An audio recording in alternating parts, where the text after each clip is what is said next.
Refraction, right. देखिए इसमें एक लेटर का फर्क है, रिफ्लेक्शन में एल है और रिफ्रैक्शन में आर है, तो बोलते वक्त भी अपने लिहाजा को बहुत कंट्रोल करना पड़ता है। देखिए रिफ्रैक्शन आप जानते होंगे क्या होता है, जब आपका लाइट किसी एक मीडियम से, मान लो यहां पर एक मीडियम है रेयरर है और यहां पर डेंसर मीडियम है, तो लाइट अगर आपका डेंसर से रेयरर जा रहा है, रेयरर से डेंसर, तो ये लाइट आ रहा, आने वाली लाइट को इंसिडेंट रे बोलते हैं। यहां पर नॉर्मल बना लिए, ये एंगल ऑफ इंसिडेंस आई हो गया, तो ये किधर जाएगा, ये ऐसा नहीं जाएगा, ये मुड़ जाएगा towards the normal, towards the normal चला जाता है। लाइट किधर चला जाता है, टुवर्ड्स द नॉर्मल। जब लाइट रेयरर से डेंसर में आता है तो टुवर्ड्स द नॉर्मल। ध्यान से देखेंगे, ये एंगल ऑफ रिफ्रैक्शन है आर, ठीक है, एंगल ऑफ रिफ्रैक्शन। आई है एंगल ऑफ इंसिडेंस और आर है एंगल ऑफ रिफ्रैक्शन। दूसरा कंडीशन आपने देखा होगा, बच्चों ध्यान देंगे कि ये लाइट रे आ रहा है डेंसर मीडियम से और जा रहा है रेयरर में। रेयरर मीडियम का आप एग्जांपल मान लो एयर, और डेंसर मीडियम का वाटर ले लो। यहां पर उल्टा कर लो, लाइट आ रहा है वाटर से और जाने वाला है एयर में, तो यहां पर ये बन रहा है एंगल ऑफ इंसिडेंस आई। अब ये ऐसा नहीं जाके, इसमें क्या होता है, देखो इसमें क्यों टुवर्ड्स आता है आप समझिए, क्योंकि क्या होता है यहां पर खाली खाली है और अचानक से तुम भीड़ में चले गए। जब खाली खाली से आप भीड़ में जाओगे तो स्पीड स्लो हो जाएगा, स्लो होने से वो इधर आ जाता है, शॉर्टकट ले लेता है, पास में आ जाता है। यहां पर क्या है, वो भीड़ में से आ रहा था, डेंस मीडियम, डेंस मतलब घना, डेंस मीडियम से आ रहा था और खाली खाली हो गया, तो फिर लॉन्ग रास्ता ले लेगा, वो ऐसे भाग जाएगा away from normal, away from normal. यहां पर तुम देख सकते हो बच्चों कि आई जो है एंगल ऑफ इंसिडेंस बड़ा है आर से, आर छोटा है आई बड़ा है, और यहां पर देखो आई छोटा है और आर बड़ा है, दिख रहा है। यहां पर आई और आर इक्वल नहीं होता है, आई और आर इक्वल नहीं होता बच्चों, रिफ्लेक्शन के जैसा, जैसा तुमने रिफ्लेक्शन में पढ़ा था कि लाइट आई नॉर्मल बनाया, लाइट गई, यहां पर आई इक्वल टू आर होता था ना, यहां पर नहीं होता है। देखो आई और आर छोटा बड़ा होता है। तो क्या हो रहा है, दो चीजें हो रही है। पहला क्या हो रहा है कि जब light, when light moves from, जब लाइट जा रही है, कहां से कहां जा रही है, rarer to denser medium, rarer to denser medium. जब लाइट रेयरर से डेंसर जा रही है तो rarer to denser medium, when light move from rarer to denser medium, ये कहां से कहां जाता है, रेयरर से डेंसर में टुवर्ड्स द नॉर्मल, रेयरर से डेंसर में टुवर्ड्स द नॉर्मल, नॉर्मल की तरफ जाता है, ठीक है। और दूसरा क्या होता है, ये फॉलो हुआ। दूसरा, जब लाइट डेंसर से रेयरर में जा रहा है, डेंसर टू रेयरर मीडियम जा रहा है बच्चों, तो लाइट चले जाएगा away from normal, away from normal, right. चलिए तो दो वाक्य होते हैं यहां पर, देख लीजिए। अच्छा अगर मान लो कि लाइट रेयरर से डेंसर नहीं जाए, सेम टू सेम मीडियम है, सेम टू सेम मतलब ऊपर भी वाटर है और नीचे भी वाटर ही है, और फिर आपने लाइट डाल दिया, तो लाइट का रास्ता नहीं बदलेगा, ठीक है, जिस रास्ते से आ रहा था उसी रास्ते से चला जाएगा, ठीक है। यहां पर नहीं, अवे भी नहीं जाएगा, टुवर्ड्स भी नहीं जाएगा, ठीक है।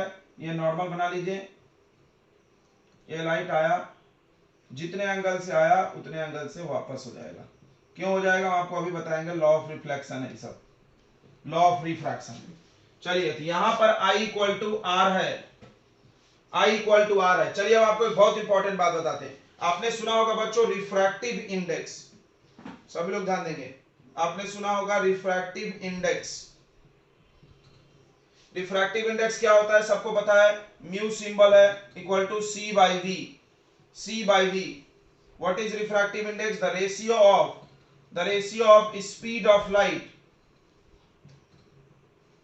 The ratio of speed of light in air, speed of light in air divided by speed of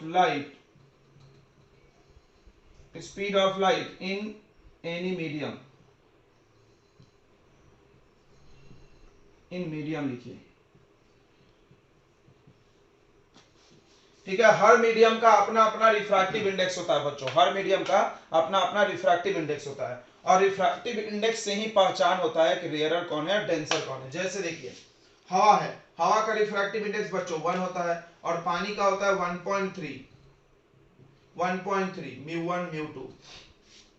तो क्या दिख रहा है, जब रिफ्रैक्टिव इंडेक्स बढ़ेगा, सभी लोग ध्यान दे, जब रिफ्रैक्टिव इंडेक्स बढ़ेगा, यहां पर लिख सकते हो तुम, यहां पर लिख सकते हो कि μ1 और μ2 में कौन ज्यादा है, तो इसमें μ2 ज्यादा है, तो μ2 ज्यादा हुआ तो r कम हो गया, μ2 ज्यादा हुआ तो r कम हो गया। क्यों कम हुआ हम आपको बताते हैं, यहां से देखिए थोड़ा समझेंगे, थोड़ा सा इसको ऐसे क्रॉस कर दो, तो v equal to c by mu, इसका मतलब v proportional to 1 by mu, मतलब जिस मीडियम का रिफ्रैक्टिव इंडेक्स ज्यादा होगा, यहां लिख लेना, जिस मीडियम का रिफ्रैक्टिव इंडेक्स ज्यादा होगा उसमें लाइट का उस मीडियम में लाइट का स्पीड कम होगा, इनवर्सली प्रोपोर्शनल है। देखो v और म्यू आपस में इनवर्सली प्रोपोर्शनल है, मतलब जिस मीडियम में लाइट का स्पीड ज्यादा होगा उस मीडियम में, सॉरी, जिस मीडियम का रिफ्रैक्टिव इंडेक्स ज्यादा होगा उस मीडियम में लाइट का स्पीड कम होगा।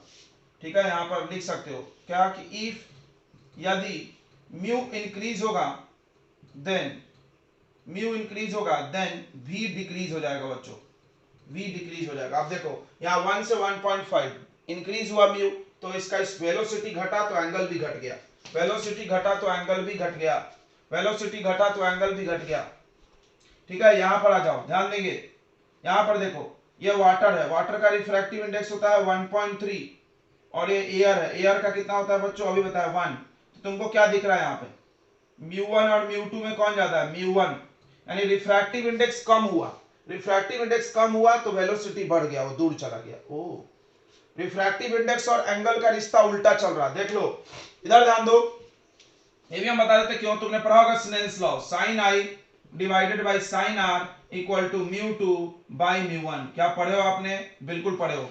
तो देखो ये रिश्ता उल्टा है, याद है ना, 10th में पढ़े होगे, μ21 इसको बोलते हो तुम, इसको तुम क्या बोलते हो, μ2 बाय μ1 को μ21, ये पढ़े हो ना। तो आप देख लो यहाँ पे रिफ्रैक्टिव इंडेक्स बढ़ रहा है तो एंगल घट रहा है, वाह वाह वाह वाह, इधर ध्यान देंगे, रिफ्रैक्टिव इंडेक्स बढ़ रहा है तो एंगल घट रहा है। अगला देखो रिफ्रैक्टिव इंडेक्स घट रहा है तो एंगल बढ़ रहा है। अच्छा यहाँ पर दोनों रिफ्रैक्टिव इंडेक्स है, तो यहाँ पर μ1 और μ2 क्या है, इक्वल, तो इसीलिए एंगल भी इक्वल आ गया। ओ, यानी एंगल का डायरेक्ट रिश्ता रिफ्रैक्टिव इंडेक्स के साथ है, एंगल का डायरेक्ट रिश्ता रिफ्रैक्टिव इंडेक्स के साथ है, इस बात को भी आप नोट कर सकते हो। तो रिफ्रैक्टिव इंडेक्स बहुत ही काम का चीज है यहाँ पर। तो व्हाट इज रिफ्रैक्शन, रिफ्रैक्शन होता क्या है, तो रिफ्रैक्शन बोलते हैं कि जब लाइट एक मीडियम से दूसरे मीडियम में जाती है तो अपने पाथ से बेंड हो जाती है, डेविएट हो जाती है, मुड़ जाती है, इसी मुड़ने के प्रोसेस का नाम क्या है, रिफ्रैक्शन। इसी मुड़ने के प्रोसेस का नाम क्या है, रिफ्रैक्शन। तो आप यहां लिख लीजिए the phenomenon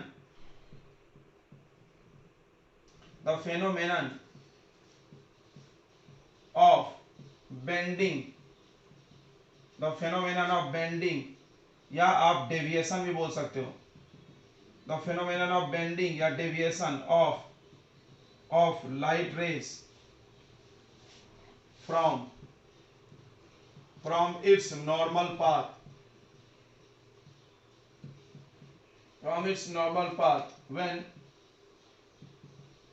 when it passes from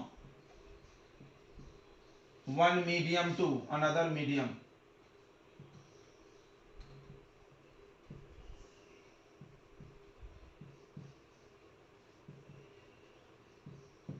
is called refraction।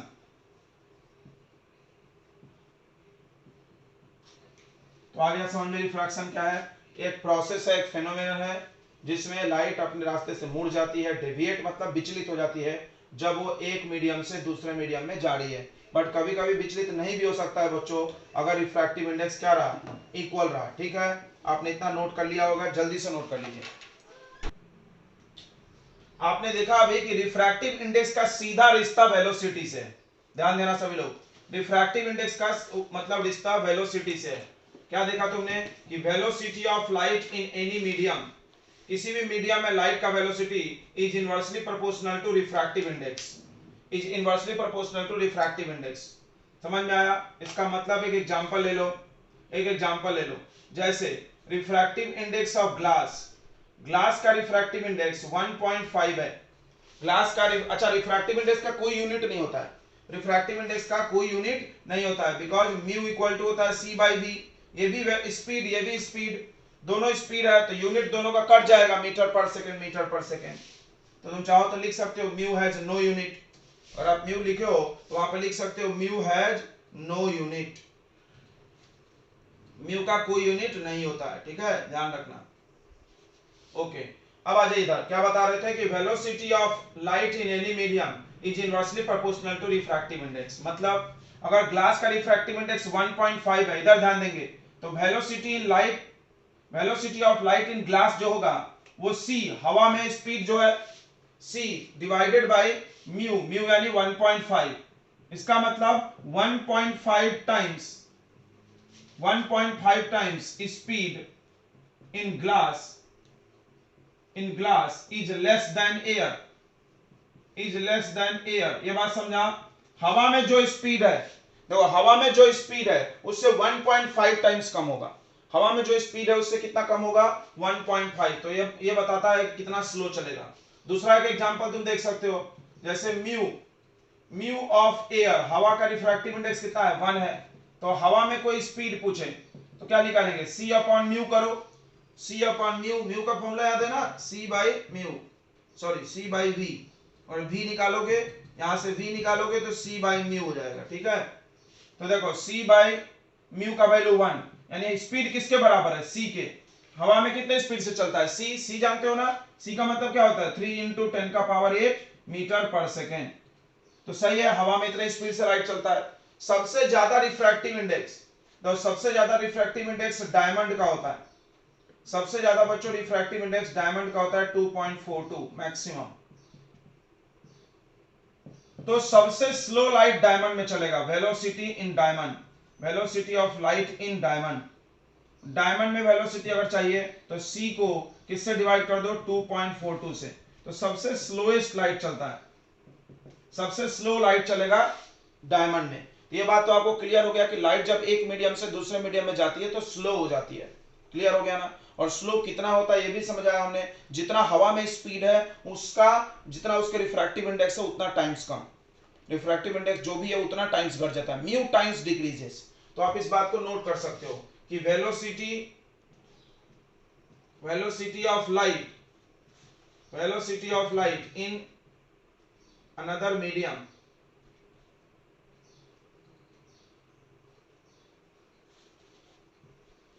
in other medium, तो यहां लिख रहे हैं हम is decreases by mu times, mu times घट जाता है, ठीक है। देख लो आप, दिख रहा है सबको ना, म्यू टाइम्स घटा है, देखो यहाँ पे इसका म्यू 1.5 है तो 1.5 टाइम्स घटा, 1 है तो 1 टाइम्स डिक्रीज हुआ, मतलब उतना ही रह गया। डायमंड में 2.42 टाइम्स डिक्रीज हो गया, ठीक है। तो म्यू के बारे में आप क्या क्या जान गए? Formula, it has no unit, और उससे वेलोसिटी की गेसिंग होती है। अगला देखिए ध्यान से, अगला ध्यान दीजिए म्यू के बारे में बच्चों। अगला म्यू से गेसिंग होती है, अगला गेसिंग होती है म्यू से साइन आई और साइन आर की। देखेंगे सबने पढ़ा है अकॉर्डिंग टू स्नेल्स लॉ, सबने बच्चों स्नेल्स लॉ पढ़ा होगा 10th में, पढ़े ना आपने स्नेल्स लॉ। स्नेल ने क्या बोला था कि sine I upon sine R equal to mu two divided by mu one, जिसको आप म्यू टू वन बोलते हो, ठीक है। Mu two divided by mu one, जिसको आप म्यू टू वन बोलते हो। मतलब कि अगर 2 से 1, ध्यान देना, तो आई और आर का रिश्ता भी 2 से 1 है। कैसे? तो आप ये देखो ध्यान से, यहां पर देखेंगे, अगर देखो इधर आई आर, आई यहां है, आर यहां है, और ये म्यू वन है और ये म्यू टू है, तो आई आर है और ये उल्टा है, इसका मतलब ये दोनों कैसा है? Inversely proportional. समझ में आ रहा है? ये आई आर का रेशियो है, देखो I divided by R proportional to, यहां पर mu two by mu one है, 1/2 नहीं है, 2/1 है, मतलब उल्टा है कि अगर रिफ्रैक्टिव इंडेक्स बढ़ेगा, देखो अगर म्यू इंक्रीज होगा तो आर डिक्रीज होगा। ओ देखो यहां पे, देखो इधर 1 से 1.5 में गए तो आर घट गया ना। और उल्टा अगर म्यू डिक्रीज हुआ, देखो यहां पर 1.5 से 1 में गए तो आर इंक्रीज हो जाएगा। ठीक है, ये समझ रहा होगा आपको। और अगर म्यू चेंज नहीं हुआ, if mu do not change, अगर म्यू चेंज नहीं हुआ बच्चों तो आई किसके इक्वल होगा, आर के। देखो यहां पर हुआ है, तो पूरा खेला म्यू पे है बच्चों को। रिफ्रैक्टिव इंडेक्स चेंज होगा कि नहीं होगा, समझ में आ गया ना। अगर रिफ्रैक्टिव इंडेक्स बढ़ गया तो एंगल ऑफ रिफ्रैक्शन घट जाएगा, उल्टा है। और रिफ्रैक्टिव इंडेक्स कम हो गया, अगर रिफ्रैक्टिव इंडेक्स कम हो गया तो एंगल ऑफ रिफ्रैक्शन बढ़ जाएगा। अगर चेंज नहीं हुआ तो इक्वल रहेगा। ठीक है, अगला वेलोसिटी से रिश्ता है इसका, आई आर से रिश्ता है। अगला वेवलेंथ से भी रिश्ता, हम आपको वो भी दिखाते हैं, नोट कर लिए। तो रिफ्रैक्टिव इंडेक्स हम लोग पढ़ रहे हैं। रिफ्रैक्टिव इंडेक्स में बच्चों एक होता है रिलेटिव रिफ्रैक्टिव इंडेक्स, एक को बोलते हैं एब्सोल्यूट। देखो एब्सोल्यूट किसको बोलते हैं, शांति सुनेंगे। तो एब्सोल्यूट रिफ्रैक्टिव इंडेक्स, आर आई लिख रहे हैं, म्यू को बोलते हो। सिर्फ म्यू लिखोगे तो इसमें आता है सी अपॉन वी। इसमें एक मीडियम की बात की जाती है, इसमें एक मीडियम की। ठीक है, जैसे absolute refractive index of air diamond. अगर दो मीडियम की बात करोगे तो उसको रिलेटिव रिफ्रैक्टिव इंडेक्स बोलते हैं। रिलेटिव मतलब तुलना करना। तो रिलेटिव रिफ्रैक्टिव इंडेक्स होता है म्यू 1 2। ध्यान देंगे, कोई कोई इसको ऐसे भी लिखता है म्यू, ध्यान दो इधर, म्यू 1 यहां लिखेगा, 2 यहां पर, देखना पहले ये लिखते हैं बाद में ये, ऐसे भी चलता है। इसका मतलब हो जाता है mu 1 by mu 2, mu 1 by mu 2। अब म्यू 1 क्या है, म्यू 1 एब्सोल्यूट है। देखो यहां पर अगर एक मीडियम लिखा रहे तो एब्सोल्यूट है, तो म्यू 1 का फॉर्मूला क्या हो जाएगा बताओ, सी बाई वी 1। और इसका फॉर्मूला क्या हो जाएगा, सी बाई वी 2। और ये पलट जाएगा ऐसे, C by V 1 multiply V 2 by C. ये सी कट गया तो क्या आ गया, वी 2 बाई वी 1। तो आपने देखा रिफ्रैक्टिव इंडेक्स का दो फॉर्मूले हो गए। देखो इधर अगर म्यू 1 2 लिखा हुआ है, म्यू 1 2 लिखा है, तो अगर म्यू में लिखना है तो म्यू 1 बाई म्यू 2 लिखो। और अगर अगर वेलोसिटी में लिखना है तो उल्टा लिखना, v2 बाई v1। बहुत अच्छा। इसको क्या पढ़ते हैं, इसको पढ़ते हैं रिफ्रैक्टिव इंडेक्स ऑफ, ये 1 2 लिखा है, 1 2 मतलब first medium, refractive index of first medium with respect to, कौन सा मीडियम, सेकेंड मीडियम। ठीक है, अगर हम आपसे पूछे म्यू 2 1 का मतलब क्या हो जाएगा, देखो refractive index of second medium with respect to first medium।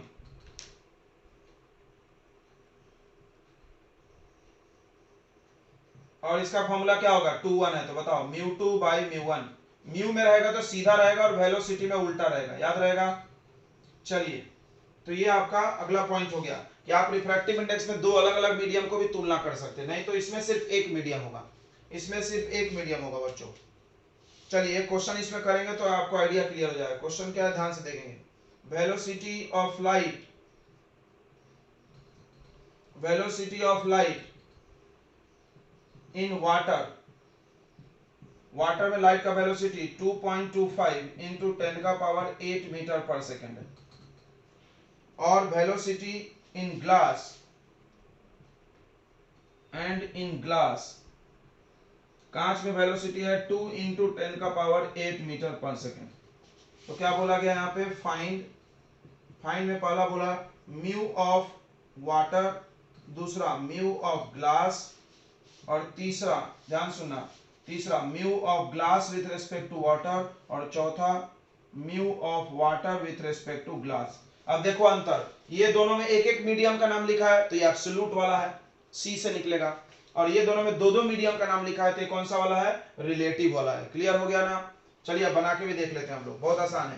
देखो तुमको क्या क्या दिया हुआ है बच्चों, यहाँ पे बना लेते हैं साइड में, ध्यान देंगे। ये देखो क्वेश्चन में क्या दिया है आपको, वेलोसिटी इन वाटर दिया है तो इसको लिख लीजिए VW दिया है 2.25 इंटू 10 का पावर 8।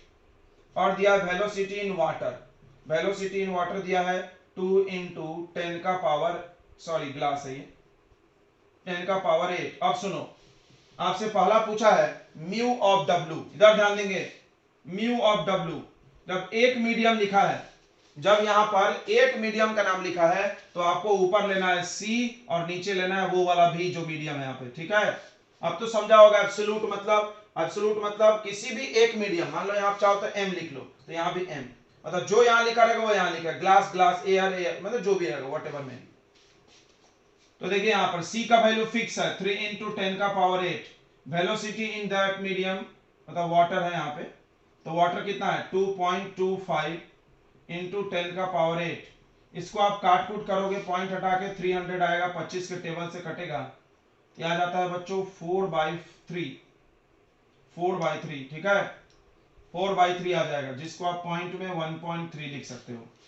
अगला देखो यहां से निकलेगा mu of glass, mu of glass कैसे निकलेगा, C upon velocity in glass, तो ये C होगा 3 इंटू 10 का पावर 8 और ये होगा 2 इंटू 10 का पावर 8, तो आंसर आएगा 10 का पावर 8, 10 का पावर 8 कट गया 3/2 यानी 1.5। अब देखो इसी क्वेश्चन में ये भी पूछा है, इधर ध्यान देंगे, mu of glass with respect to water. देखो अब तुमको काय से निकालना है ये तुम पे डिपेंड करता है, तुम चाहो तो म्यू से निकालो, तुम चाहो तो v से निकालो, दोनों है तुम्हारे पास, कौन सा आसान होगा, म्यू वाला, म्यू वाला आसान होगा। देखो तो ग्लास विथ वाटर, तो म्यू में डिवाइड करेंगे तो ऊपर लेंगे mu G divided by mu W, feel कर रहा, म्यू में डिवाइड करोगे तो सेम करोगे, वेलोसिटी में करोगे तो उल्टा करोगे, ठीक है ना। तो mu G by mu one, mu G by mu W, mu G कितना है ग्लास का 3/2, पॉइंट पे मत डालो, ये डालो, और वाटर वाला कितना हो रहा है 4/3, ये पलट गया, ये पलट गया बच्चों, तो ये हो जाएगा 3/4, तो ये होगा 9/8। अच्छा तो mu of water with respect to glass, तो यहाँ पे उल्टा है तो बस पलट दो आंसर, बस पलट दो तो आंसर, क्यों, देखो इसका फॉर्मूला क्या लिखोगे, म्यू में लिखोगे तो mu W by mu G, तुमको नहीं लग रहा है इसका उल्टा है तो डायरेक्ट इसको पलट देने का। तो आपने एक चीज सीखा कि अगर ये ऐसा पता हो और ऐसा पूछा जाए तो उल्टा कर देना है, मतलब μ12 पता है μ21 चाहिए तो उल्टा कर देना है। तो ये आपको फार्मूला भी पढ़ाया जाएगा, इसको प्रिंसिपल ऑफ रिवर्सिबिलिटी बोलते हैं, तो आपने ये नोट कर लीजिए जल्दी से बच्चों। चलिए तो रिफ्रैक्टिव इंडेक्स में बच्चों अगला कॉन्सेप्ट है, अगला कॉन्सेप्ट है, ध्यान देंगे सभी लोग इधर, अगला कॉन्सेप्ट हम लोग पढ़ रहे हैं factors affecting, factors affecting refractive index. Refractive index को प्रभावित करने वाले कौन कौन फैक्टर है, मतलब म्यू कब कब चेंज कर सकते हो तुम। तो तुमने एक तो देख लिया है कि मीडियम बदलोगे तो बदलेगा, जैसे आप रेयर ला रहे हो, डेंसर ला रहे हो, ग्लास ला रहे हो, वाटर ला रहे हो, अलग अलग मीडियम लाओगे तो बदल जाएगा। तो पहला फैक्टर यही है, पहला फैक्टर यही है बच्चों कि nature of medium, medium change करने से, ठीक है, अगर मीडियम चेंज करोगे, if medium changes then mu changes, तब म्यू चेंज होगा, याद रखना। तुम्हारे पेपर में ये भी सवाल आता है, एक बार आया था कि म्यू आई आर से कैसे जुड़ा है, तो वो 3 डायग्राम अभी हमने बनाया था ना, 3 डायग्राम जिसमें आई बढ़ रहा है, घट रहा है और कुछ भी चेंज नहीं हो रहा, तो वो आप बता देना, ठीक है। और एक केस आता है जिसमें चेंज नहीं होता, आप नोट में वो भी लिख लेना वहां पे। देखो अगर लाइट ऐसे परपेंडिकुलर डाले, सभी लोग ध्यान दें, अगर लाइट आपने ऐसे परपेंडिकुलर डाला तो यहां पर आई कितना होता है बताओ, 0, आई कितना होता है 0, सबको पता है ना, तो भी लाइट ऐसे सीधे चली जाएगी, चाहे कुछ भी μ1 रहे कुछ भी μ2 रहे, उससे कोई फर्क नहीं पड़ता है, ठीक है, याद रखना। इस केस में भी लाइट का कोई रिफ्रैक्शन नहीं होता है, क्योंकि I 0 होगा तो R भी 0 होगा, बताओ कैसे, तो पढ़ा ना formula sin I divided by sin R equal to μ2 divided by μ1। मान लो ये 0 है तो sin 0 0, 0 divided by sin R equal to μ2 by μ1।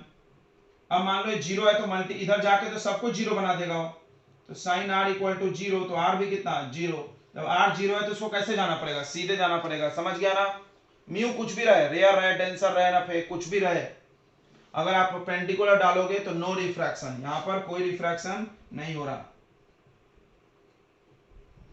तो 2 बार रिफ्रैक्शन हमने बताया नहीं हो रहा है, एक अगर आप μ1 μ2 इक्वल है तो भी नहीं होगा, लाइट जैसे एंगल से आया तो उसी एंगल से जाएगा, और दूसरा परपेंडिकुलर डाल दिए तो भी नहीं होगा, याद रखना। चलिए इधर आ जाते हैं, आप इसको नोट में कहीं लिख लेना, ये मिरर में भी आया था, मिरर में भी तो ऐसा आया था मिरर में भी तो आया था, परपेंडिकुलर डाले तो जिस रास्ते से आया था उसी रास्ते से वापस चला गया। याद है मिरर में पढ़े हो तुम रिफ्लेक्शन में, तो सेम टू सेम यहाँ भी पढ़ रहे हो, जैसा आया था वैसा जाना है तो परपेंडिकुलर डालिए। तो नेचर ऑफ मीडियम, मीडियम के नेचर पर डिपेंड करता है। जैसे म्यू हर मीडियम का अलग अलग है, एयर का 1 है, डायमंड का सबसे ज्यादा होता है, डायमंड का सबसे ज्यादा होता है बच्चों 2.42 मैक्सिमम, और सबसे कम हवा का होता है, सबसे कम हवा का होता है मिनिमम लिख दिया हमने। तो अगर आप मीडियम चेंज करोगे, अगर आप मीडियम चेंज करोगे तो भी रिफ्रैक्टिव इंडेक्स बच्चों चेंज होगा, ठीक है, याद रखिए। पहला फैक्टर हो गया नेचर ऑफ मीडियम। दूसरा फैक्टर है बच्चों, दूसरा फैक्टर ध्यान देंगे, दूसरा फैक्टर आपको आ जाएगा refractive colour of light, colour of light. Colour of light factor को वेवलेंथ भी बोलते हैं, समझना ध्यान से, वेवलेंथ। बहुत इंटरेस्टिंग चीज सीखोगे तुम। क्या सीखोगे कि जैसे आपके पास एक मीडियम है दूसरा मीडियम है, देखो इधर, अब यहां पर आपने मान लो रेड कलर का लाइट डाला तो अलग IR होगा, और मान लो हमने 60 डिग्री से डाला रेड कलर, और यही 60 डिग्री से हमने वायलेट कलर डाला, तो क्या लग रहा तुमको, इसमें 60 है तो इसका मान लो R कुछ भी दूसरा आया, मान लो 40 आया, तो यही सेम 40 इसमें आएगा नहीं, क्योंकि अगर वेवलेंथ चेंज होगा, अगर कलर चेंज होगा तो भी रिफ्रैक्टिव इंडेक्स बदल जाता है। देखना ध्यान से हम समझा रहे हैं, इधर ध्यान देंगे। तो आप सभी ने पढ़ा बच्चों कि म्यू 21 मान लो ये फर्स्ट मीडियम है, ये सेकंड मीडियम है, तो दो मीडियम है, तो म्यू 21 का फॉर्मूला क्या होता है जल्दी बताइए, V1/V2। पढ़े हो ना तुमने, लाइट के वेलोसिटी का रेशियो। अच्छा अब एक और बात सुनो, तुमने फिजिक्स में एक फॉर्मूला पढ़ा होगा, तुमने एक फॉर्मूला पढ़ा होगा बचपन में कि C वेलोसिटी ऑफ लाइट, ध्यान देना इधर, वेलोसिटी इक्वल टू, 9th में 11th में कहीं ना कहीं पढ़े होंगे, velocity equal to H nu, पढ़े हो क्या, एच न्यू याद है तुमको, E बराबर एच न्यू, फिर इसको पढ़ाया जाता था hc/लैम्डा, पढ़े हो क्या ये फॉर्मूला। तो यहाँ पर तुमने क्या देखा, न्यू के जगह c/लैम्डा, न्यू के जगह क्या देखे c/लैम्डा, c क्या है स्पीड, लैम्डा क्या है वेवलेंथ। तो अब एक चीज समझना, सभी लोग एक चीज समझेगा कि जो स्पीड ऑफ वेव होता है, स्पीड वो होता है v, मान लो v मान रहा है, c कोई जरूरी नहीं है, तो v इक्वल टू, देखो न्यू इक्वल टू c/लैम्डा आया, तो यहां से c का फॉर्मूला क्या आएगा, फ्रीक्वेंसी इंटू लैम्डा, तो फ्रीक्वेंसी को हम f लिख रहे हैं, नहीं तो दोनों v भी कंफ्यूजन होगा, और इंटू लैम्डा, समझो, speed equal to frequency into wavelength. ये फॉर्मूला आप जानना चाहिए, नहीं जानते हो तो आप 11th का रिवीजन करिए, 11th में आपको ये पढ़ाया गया, फ्रीक्वेंसी इक्वल टू c/लैम्डा। c क्या है, speed of light in air, c क्या है, speed of light in air, तो उसको हम v लिख सकते, कोई जरूरी तो नहीं हमेशा c रहे, c तो बस हवा में है, दूसरे मीडियम में जाके v हो जाएगा, इसलिए v लिख रहे हैं, और फ्रीक्वेंसी को f लिख दिए। अब एक इंपॉर्टेंट बात सुनना कि जब भी रिफ्रैक्शन होगा, जब भी रिफ्रैक्शन होगा तो फ्रीक्वेंसी चेंज नहीं होगा, जब भी रिफ्रैक्शन होगा तो फ्रीक्वेंसी चेंज नहीं होता है। आप इसको नोट में, इधर नोट नंबर 2, जैसे ये नोट 1 लिखा आपने, आपने नोट 1 लिखा ना, तो आप लिख लो यहाँ पे कि इन रिफ्रैक्शन, इन रिफ्रैक्शन, रिफ्रैक्शन में लाइट का वेलोसिटी बदलेगा, वेवलेंथ बदलेगा, velocity and lambda changes but frequency do not changes. याद रखना, फ्रीक्वेंसी चेंज नहीं होता है, फ्रीक्वेंसी कभी चेंज नहीं होता, याद रखना, कुछ भी कर लो, कुछ भी कर लो लाइट का, तो फ्रीक्वेंसी चेंज नहीं होता है। ओके, ये हमने मिटा दिया गलती से, इसका हम अभी जवाब देंगे, ध्यान देंगे। ये वायलेट हमने डाला है 60 डिग्री पे, तो क्या फर्क पड़ेगा, सेम एंगल से जाएगा कि नहीं जाएगा, देखते हैं, इधर ध्यान देंगे। तो अगर तुम बात करो फर्स्ट मीडियम की, तो फर्स्ट मीडियम में वेलोसिटी v1 है, तो यहां पर आप लिख सकते हो ना v1 equal to f into lambda 1, और v2 इक्वल टू क्या लिख सकते हो, f इंटू लैम्डा 2। तो देखो यहां पर ये हो जाएगा f into lambda 1, frequency into इसका wavelength, upon f into lambda 2, f कट गया तो क्या आ गया, लैम्डा 1/λ2।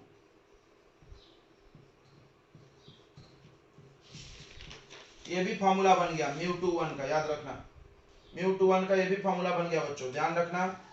तो अब μ21 के कितने फॉर्मूले हो गए, बहुत सारे। देखना μ21 का पहला फॉर्मूला हो गया μ2 बाय μ1, म्यू में लिखोगे तो सेम, वेलोसिटी में लिखोगे तो उल्टा v1 बाय v2, और वेवलेंथ भी वही वाला λ1 बाय λ2। इतने सारे हो गए, किसी को भी हम इक्वेट कर सकते हैं। अब देखो यहां से, यहां पर देखो आप, यहां पर देखो आप, मान लो यहां पर μ2 ज्यादा है μ1 से, मतलब रेयर से डेंसर जा रहे हैं। किधर से किधर जा रहे हैं, रेयर से डेंसर। दिख भी रहा है टुवर्ड्स मुड़ा है ना। तो क्या दिख रहा है तुमको, अगर लैम्डा चेंज होगा, अगर लैम्डा चेंज होगा तो म्यू चेंज होगा, अगर वेवलेंथ चेंज होगा तो म्यू चेंज होगा, because mu depend on lambda. तो बताओ रेड और वॉयलेट का लैम्डा अलग अलग होता है ना, तुमको पता है क्या, तुमको पता है रेड कलर का और वॉयलेट कलर में किसका ज्यादा होता है, तो रेड कलर का ज्यादा होता है, रेड कलर का कितना होता है 700 नैनोमीटर, या लगभग 7000 एंगस्ट्रॉम भी बोलते हैं। और वॉयलेट कलर का वेवलेंथ बच्चों कम होता है 400 नैनोमीटर, ये अप्रोक्स है, लगभग 4000 एंगस्ट्रॉम में। देखो एंगस्ट्रॉम मतलब 10 का पावर -10, नैनो मतलब 10 का पावर -9। तो देखो इधर, तो वेवलेंथ घट गया, देखना वेवलेंथ घट गया, वेवलेंथ घटेगा तो रिफ्रैक्टिव इंडेक्स बढ़ेगा। क्यों, क्योंकि ये एक दूसरे का उल्टा है। ये दिख रहा है ना 2 1 है तो यहाँ 1 2 है, तो याद रखना कि mu proportional to 1 by lambda. तो अगर वेवलेंथ कम हो गया तो रिफ्रैक्टिव इंडेक्स क्या हो जाएगा, बताइए रिफ्रैक्टिव इंडेक्स क्या हो जाएगा, फिर से सुन लो, देख लो। तो वेवलेंथ अगर कम हो गया, वेवलेंथ दिख रहा है ना, रेड कलर तुम डाले 60 पे 40 पे गया, ठीक है 60 पे डाले तो 40 पे गया। अब वॉयलेट कलर डाले हमने 60 पे, कितने पे जाएगा, कम एंगल पे जाएगा कि ज्यादा पे जाएगा, ये भी रियर से डेंसर ही जा रहा है, सेम ये भी रियर से डेंसर जा रहा है, ये भी टुवर्ड्स आएगा। बट टुवर्ड्स आने का मतलब 40 से कम 50 भी हो सकता है, 40 भी हो, 60 से कम, तो 60 से कम रखना है, तो 60 से कम 50 भी हो सकता है, 40 भी 30 भी, कितना होगा भाई, कितना होगा वो सवाल है। तो देखो यहाँ पे वेवलेंथ, अगर वेवलेंथ यहां से यहां कम हुआ है तो म्यू बढ़ेगा, और म्यू बढ़ेगा तो आर क्या होगा बताओ, अभी लिखे थे म्यू बढ़ेगा तो आर क्या होगा बच्चों, म्यू और आर का रिश्ता कैसा था, उल्टा था। तो म्यू बढ़ेगा तो आर कम होगा, यानी 40 से भी कम हो गया, 40 से भी कम होगा 35 हो जाएगा, समझ गया ना। देख लो ये तो दूसरा फैक्टर है बच्चों म्यू को प्रभावित करने वाला वेवलेंथ। तो क्या सीखा तुमने कि अगर वेवलेंथ बढ़ेगा, ठीक है ये मिटा दें, अगर वेवलेंथ बढ़ेगा, सभी लोग ध्यान दें, ये हमने ऐसी एक्स्ट्रा बता दिया आपको, अगर वेवलेंथ बढ़ेगा, सुन लो सभी लोग, अगर वेवलेंथ बढ़ेगा लैम्डा इंक्रीज होगा, देन म्यू डिक्रीज होगा। ओके, तो अगर देखो इधर लैम्डा ऑफ रेड और लैम्डा ऑफ वॉयलेट में कौन ज्यादा है बताओ, रेड ज्यादा है, वेवलेंथ रेड का ज्यादा है, तो म्यू किसका ज्यादा होगा, म्यू ऑफ रेड और म्यू ऑफ वॉयलेट। मतलब आपने रेड कलर का लाइट डाला और आपने वॉयलेट लाइट डाले, किसके लिए रिफ्रैक्टिव इंडेक्स ज्यादा होगा, किसके लिए रिफ्रैक्टिव इंडेक्स ज्यादा होगा, उल्टा है तो वॉयलेट के लिए। याद कर जाओ इसको, बहुत काम आएगा। अगर आप रेड कलर का लाइट डालोगे और वॉयलेट कलर का लाइट डालोगे तो वॉयलेट के लिए रिफ्रैक्टिव इंडेक्स बढ़ जाएगा, जब रिफ्रैक्टिव इंडेक्स बढ़ेगा तो रिफ्रैक्शन भी ज्यादा होगा, याद करो ज्यादा होगा ना, ये ध्यान रखना, रिफ्रैक्शन कम ज्यादा हो जाता है। मान लो आप कांच है, उसमें से लाल लाइट डालो और वॉयलेट डालो, तो दोनों का बेंडिंग अलग अलग होगा, दिखा ना अभी हमने बताया, एक 35 पे मुड़ रहा है, एक 40 पे मुड़ रहा है, दिख रहा है अलग अलग बेंडिंग हुआ दोनों का। तो ये ध्यान रखो, ये बहुत इंपॉर्टेंट ज्ञान है, बहुत काम आएगा। और एक आपने चीज सीखा यहाँ पे कि रिफ्रैक्शन के वक्त फ्रीक्वेंसी नहीं बदलता है, बाकी बदल जाते हैं। तो दूसरा फैक्टर हो गया बच्चों कलर ऑफ लाइट, नोट कर लिया होगा आपने। तीसरा फैक्टर है बच्चों टेम्परेचर। मीडियम का अगर आप टेम्परेचर बदलोगे तो भी रिफ्रैक्टिव इंडेक्स बदलता है। पहला अगर आप मीडियम बदल दे तो बदलता है, दूसरा आप कलर बदल दो, मीडियम मत बदलो, कलर ही बदल दो, कलर बदल दो। जैसे अब देखना बहुत इंपॉर्टेंट बात है, रिफ्रैक्टिव इंडेक्स कलर पर डिपेंड करता है, अलग अलग कलर के लिए रिफ्रैक्टिव इंडेक्स का वैल्यू कम ज्यादा होगा थोड़ा थोड़ा। तो ये नोट कर लिया आपने फॉर्मूला। तीसरा फैक्टर है टेम्परेचर।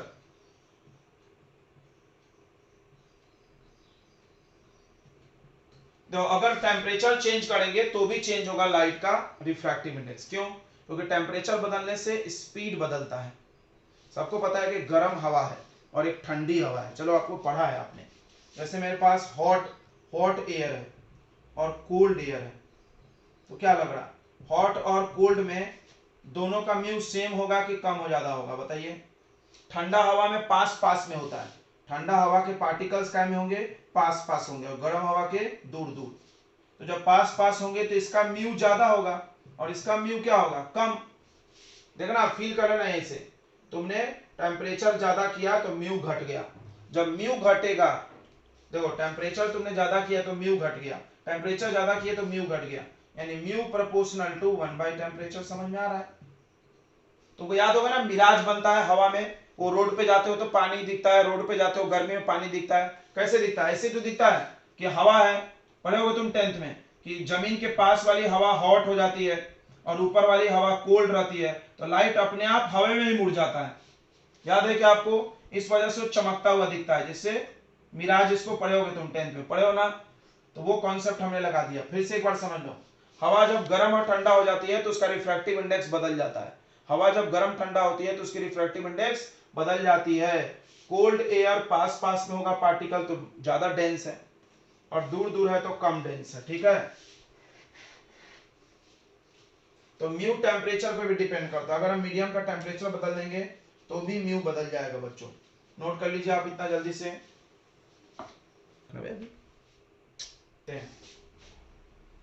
तो अगला है लॉज ऑफ रिफ्रैक्शन।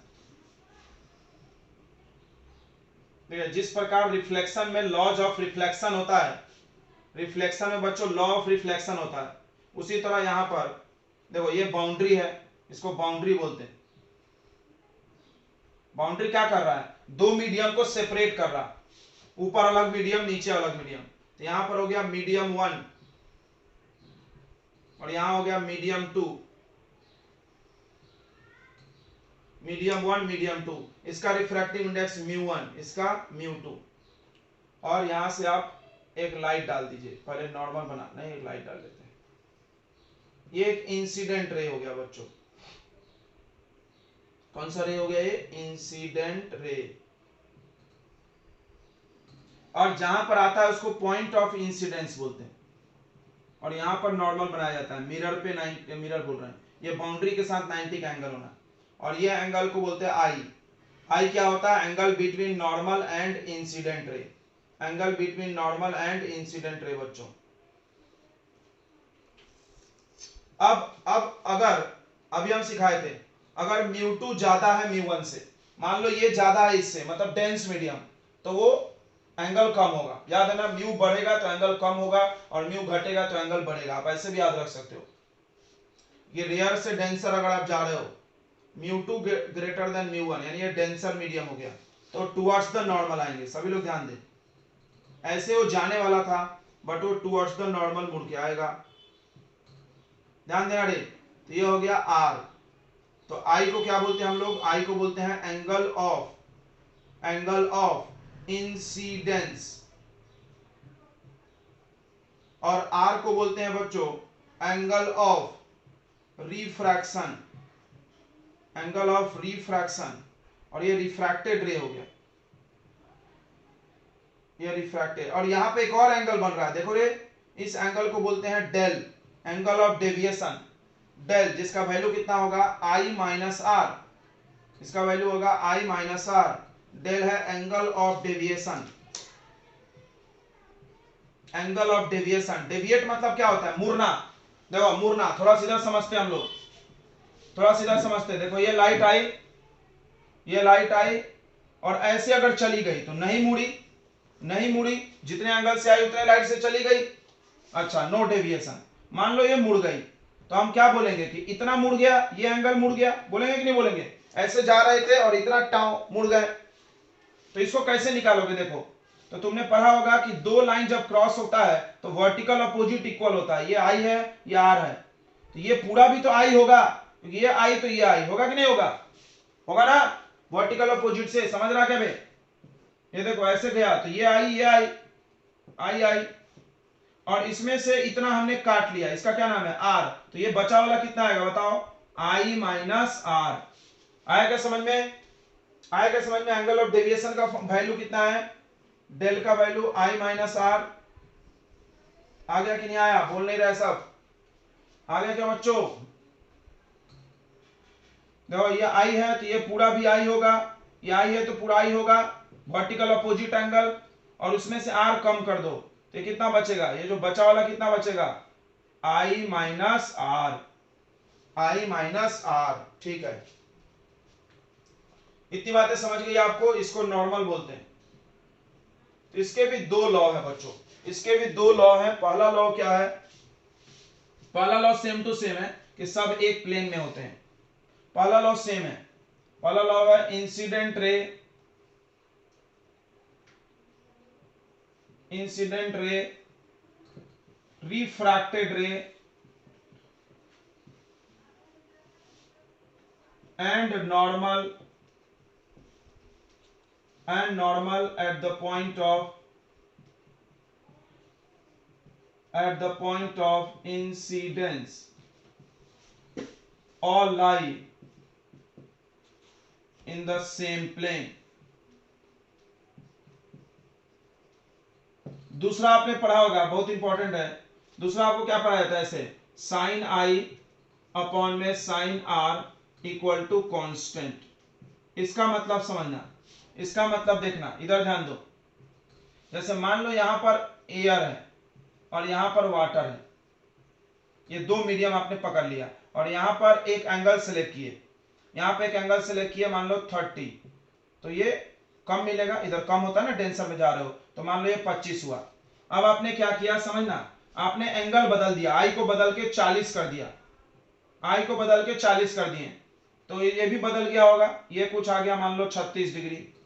फिर आपने आई को बदल के 50 कर दिया, तो ये भी बदल गया कुछ 42 डिग्री। तो आपने क्या देखा? आई चेंज किया, आर चेंज किया। जब आप इसको डिवाइड करोगे, sine I by sine R निकालो, यहां पर भी sine I by sine R निकालो, यहां पर भी sine I by sine R निकालो, आई आर दिख रहा है ना, सबका वैल्यू सेम आएगा, सबका वैल्यू क्या आएगा? सेम आएगा। सेम आएगा तो क्या बोलते हैं? कांस्टेंट। यानी अगर जब तक आप ये मीडियम नहीं बदलोगे, मान लो एयर वाटर है, उसमें आप किसी भी एंगल पे डाल लो, तो आई और आर को डिवाइड करके वही फिक्स वैल्यू आएगा। क्यों आएगा? क्योंकि जो फिक्स वैल्यू आता है उसका नाम रिफ्रैक्टिव इंडेक्स है। क्योंकि ये जो फिक्स वैल्यू आता है, क्योंकि ये जो फिक्स वैल्यू आता है बच्चों, वो है आपका μ2 बाई μ1, समझा? μ21 जो कि फिक्स है। μ21 कब बदलेगा?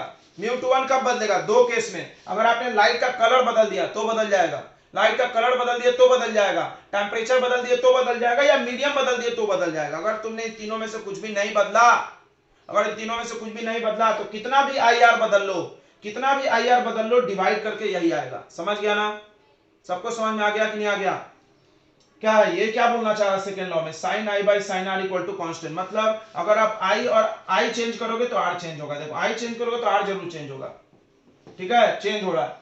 बट आप डिवाइड करोगे तो हर बार एक ही वैल्यू आएगा, डिवाइड करोगे तो हर बार एक ही वैल्यू आएगा। क्यों? क्योंकि ये जो वैल्यू आता है उसका नाम है μ21, जिसको हम लोग स्नेल्स लॉ भी बोलते हैं। This is also called Snell's law, पढ़े हो ना? This is also called Snell's law,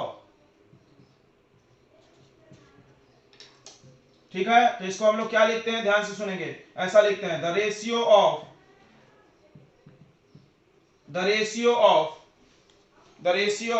sign of angle of incidence, the ratio of sine of angle of incidence to the, देखो इसका नाम लिखा हमने, to the sine of angle of refraction is constant for given pair of medium, is constant for given pair of medium। ये जो भी pair दिया होगा, देखो गिवन पेयर ऑफ मीडियम, जो भी पेयर ऑफ मीडियम दिया है उसके लिए आई और आर को डिवाइड करो, कांस्टेंट ही आएगा, और इसी कांस्टेंट को इतना बोलते हैं। तो ये हो गया बच्चों लॉ ऑफ रिफ्रैक्शन। नोट कर लीजिए फटाफट आपने। यहां से कोई इसको क्रॉस करके एक फॉर्मूला बनाता है, इधर देखना सवाल इसी से बनेगा, क्रॉस कर लो, ऐसा देखो μ1 इंटू साइन आई, देखना μ1 इंटू साइन आई, ये μ1 है, ये μ2, तो जिसका रिफ्रैक्टिव इंडेक्स उसका angle equal to μ2 into sine R हो जाएगा ना। ऐसे क्रॉस करोगे तो इस पे क्वेश्चन बनता है, इस पे क्वेश्चन बनता है बच्चों, नोट कर लीजिए फटाफट। ये समझ में आया आपको कि आप I R बदलोगे, I1 I2 I3 R4 कुछ भी ये बदलोगे अगर तो भी डिवाइड करके वही आएगा, ठीक है। ये हम अपने मन से वैल्यू बता दिए, ठीक है बच्चों, हम अपने मन से बता दिए। आप चाहो तो यहाँ I1 यहाँ R1 लिख सकते हो, यहाँ पर लिख सकते हो I2, यहाँ पर लिख सकते हो R2, यहाँ पर लिख सकते हो I3, यहाँ पर लिखोगे R3। तो आपको क्या दिखेगा, आपको ऐसा दिखेगा कि sine I1 upon sine R1 equal to sine I2 upon sine R2, सब equal I1 by I2, I3 by 3, 3 by 3, तो ये सब डिवाइड करके सेम ही वैल्यू आएगा, बिकॉज उसको हम लोग म्यू बोलते हैं। बट एक चीज ध्यान रखना, कब तक सेम आएगा, for given pair of medium, pair of medium वही रहना चाहिए। और एक चीज और लिख सकते हो, for given colour of light, ये भी लिख सकते हो, for given colour of light लिख दें और बेस्ट होगा, for given colour of light, for given colour of light. बताओ क्यों, बताओ ये हमने दो बातें क्यों लिखी, तुमको भी पता है कि अगर तुम लाइट का कलर नहीं बदलोगे तो म्यू नहीं बदलेगा, और अगर तुम पेयर ऑफ मीडियम नहीं बदलोगे तो भी म्यू नहीं बदलेगा। यानी अगर इन दोनों को चेंज नहीं किए तो म्यू चेंज नहीं होगा, तो ये आई आर चेंज करके भी कोई फायदा नहीं है, डिवाइड करके सेम ही आएगा आंसर। समझ में आ गया ना।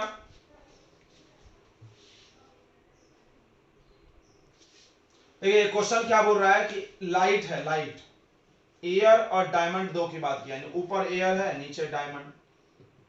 तो तुमने अभी पढ़ा कि लाइट का जब भी रिफ्रैक्शन होगा, एक मीडियम से दूसरे मीडियम जाएगा तो वेवलेंथ चेंज हो जाएगा, राइट। ये बहुत आश्चर्यजनक बात है, वेवलेंथ चेंज हो जाएगा, पढ़े हो ना, रिफ्रैक्शन में वेवलेंथ चेंज होता है। तो देखो हवा में जब वो चल रहा था तो 4008 का एंगस्ट्रॉम का था हवा में, अब वो डायमंड में आया, तो डायमंड में आया उसका स्पीड चेंज होगा, वेवलेंथ भी चेंज होगा। तो पूछा है कि डायमंड में आके कितना वेवलेंथ हो गया, सवाल समझ में आ रहा है। एयर में उसका वेवलेंथ था 4800 और यहाँ पर डायमंड का रिफ्रैक्टिव इंडेक्स दिया है, तो आप बताइए कि डायमंड में कितना वेवलेंथ होगा। तो बहुत आसान है, इधर ध्यान देंगे, क्या करना होता है आपको, बहुत आसान है, आपको म्यू म्यू में बनाना है। तो आपको फॉर्मूला क्या लगाना है, देखेंगे इधर, μ2 डिवाइडेड बाय μ1, समझ में आ रहा है, μ2 डिवाइडेड बाय μ1, तो वेवलेंथ में उल्टा होता है λ1 बाय λ2। बताओ वन मीडियम कौन है, ऊपर वाला वन होता है, जिसमें से लाइट आ रहा है 1 और जिसमें जा रहा है 2, तो कौन है μ2 कौन है बताओ, डायमंड। μ1 कौन है बताओ, एयर। μ1 कौन है बच्चों, एयर, इक्वल टू λ1 कौन है, 1 है आपका एयर, और 2 कौन है, 2 डायमंड। सबको ये वैल्यू समझ में आया ना, म्यू ऑफ डायमंड 2.4, एयर का म्यू 1 है। तो अब देखो आगे, एयर में कितना है wavelength 4800 divided by lambda into D, इसको इधर क्रॉस करो और ये डिवाइड में आ जाएगा। तो wavelength in diamond equal to 4800 upon 2.4, point हटेगा तो 4 8 पर 3 0 अपॉन 24, 24 का डबल 48, तो ये 2000। इधर ध्यान दो रे, देख लो जीता जाता प्रूफ, वेवलेंथ चेंज हो गया। हवा में जब वो आ रहा था तो 4800 का था, और जब से डायमंड में गया तो वेवलेंथ कितना हो गया, 2000 एंगस्ट्रॉम। चेंज हो गया कि नहीं, वेवलेंथ घट गया, देखो वेलोसिटी घटा, वेवलेंथ घटा, रिफ्रैक्टिव इंडेक्स बढ़ा, एंगल घटा। सब क्लियर कर लो, कौन बढ़ रहा है कौन घट रहा है, सबके रिश्ते लिख लो अच्छे से, ठीक है। क्या बढ़ रहा है, रिफ्रैक्टिव इंडेक्स बढ़ रहा, बाकी सब घट रहा, वाओ, रिफ्रैक्टिव इंडेक्स बढ़ रहा बाकी सब घट रहा। देखो रिफ्रैक्टिव इंडेक्स बढ़ा, एंगल घटा, स्पीड घटा, वेवलेंथ घटा, सब घटा। चलिए दूसरा क्वेश्चन देखते हैं हम लोग, दूसरा क्वेश्चन देखते हैं बच्चों। ऐसा डायग्राम बना के पूछा जा सकता है आपसे, डायग्राम बना के ये बना दिए और ये दे दिए 60 डिग्री, ध्यान से देखना 60 डिग्री, और आपको बता दिए कि ऊपर एक मीडियम है जिसका रिफ्रैक्टिव इंडेक्स 1 है और नीचे वाले का √3। कोई भी मीडियम का नाम नहीं बता रहे, ऊपर 1 है नीचे √3 है। तो बोला गया फाइंड, क्या बोला गया, find R and delta. R बताओ और angle of deviation, angle of refraction और एंगल ऑफ डेविएशन।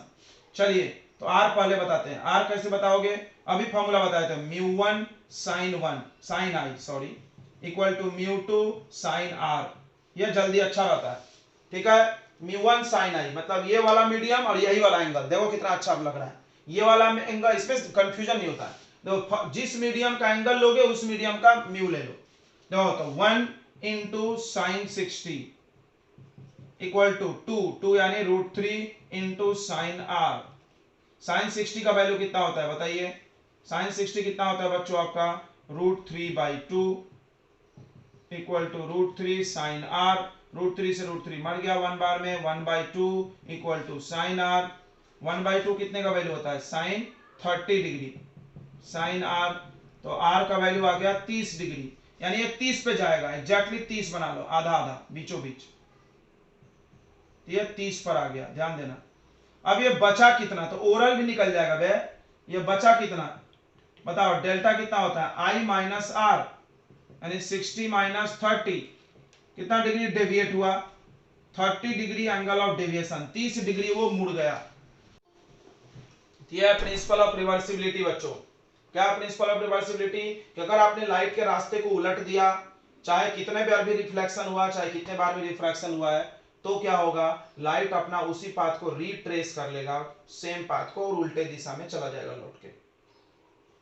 ठीक है, अब यहां पर आप एक फॉर्मूला आपको हम प्रूफ करके दे रहे हैं, ध्यान से देखना, ध्यान से देखना बच्चों थोड़ा। पहला एक चीज प्रूफ करेंगे हम लोग, यहां पर स्नेल्स लॉ लगा दो। देखो ये μ1 है, ये μ2 है, ये μ1 है।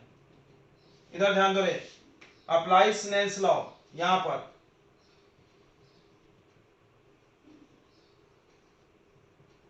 Apply Snell's law, Snell's law लगाइए तो साइन आई, इधर देखना, sine I upon sine R equal to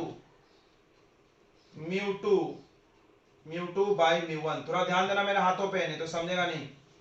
तो साइन आई, ये वाला साइन आर, नहीं तो तुम इसको, इसमें बहुत कंफ्यूजन है, ऐसा लगाओ। देखो इधर μ1 साइन आई, सही है क्या? ये वाला ये सही है, जो ये वो एंगल ठीक है, और μ2 साइन आर इक्वेशन 1। अब फिर यहां से यहां देखो, सेकंड रिफ्रैक्शन, सेकंड रिफ्रैक्शन को ध्यान देंगे। सेकंड रिफ्रैक्शन में देखो यहां से यहां जा रहा है, तो फिर हम लोग लिखेंगे, देखो यहां पे ये और ये एंगल लेंगे, ये मीडियम और ये एंगल, तो μ2 into sine R equal to μ1 into sine E.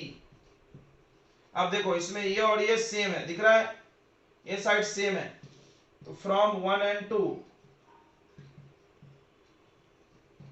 From 1 and 2 क्या प्रूफ हो जाएगा?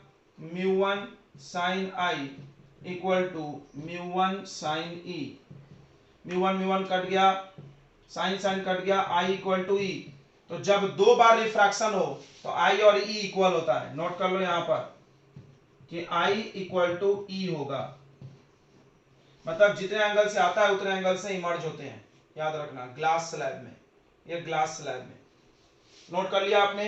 एक और इंपॉर्टेंट है, अब हम लोग कल नोटिस करेंगे, ठीक है? तो प्रिंसिपल ऑफ रिवर्सिबिलिटी हमने स्टेटमेंट लिख दिया है, एक कंक्लूजन है, एक और प्रूफ होता है, हम आपको कल करके देंगे, ये वाला μ12 इंटू μ21 इक्वल टू 1, मतलब इसका रिफ्रैक्टिव इंडेक्स इसके तुलना में और इसका इसके तुलना में 1 होता है, नोट कर लो वो भी। तो यहां से एक फॉर्मूला मिलेगा, तुमको पता ही है, μ21 इक्वल टू 1 बाय μ12, मतलब अगर 2 का 1 के रेस्पेक्ट में चाहिए तो 1 वाले का उल्टा कर दो। अभी एक क्वेश्चन किए थे, 8/9 था, अगला पलट दिया था, 9/8 आया था, याद आया ना? तो ये प्रूफ आपको कल बताएंगे हम लोग, ये प्रूफ आपको हम कल बताएंगे। आज की क्लास इतना ही पे हम लोग खत्म कर